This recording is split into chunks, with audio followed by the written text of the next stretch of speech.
क्या बेटी वो है जिसके जन्म होने से आपके घर में मातम हो जाए, या बेटी वो है जिसके जन्म होते आपके घर में लक्ष्मी का वास हो?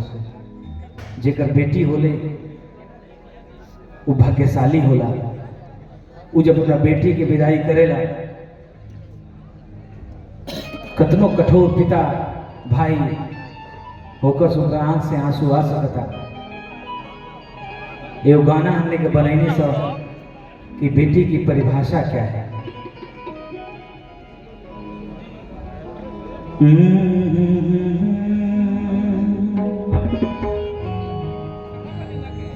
कि बेटी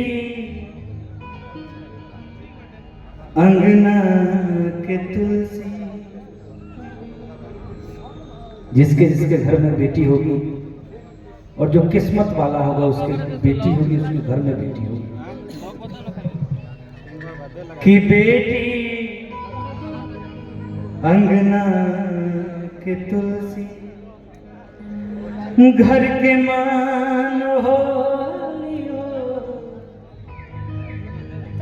कि अपना बाबूजी के पीरी और माई के पीरी परन होली हो।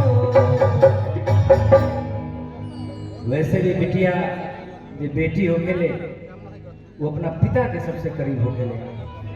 रुआ सब देख ले होगा कि पिता वृद्ध हो गए हैं, उनकी तबीयत खराब है, उस समय बेटा नौकरी में होता है, नहीं पहुंच पाता है। बिटिया कहीं से भाग करके पहुंचती है अपने पिताजी के उस अंतिम क्षण में। इसलिए बेटी अपने पिता के सबसे करीब होती है कि अपना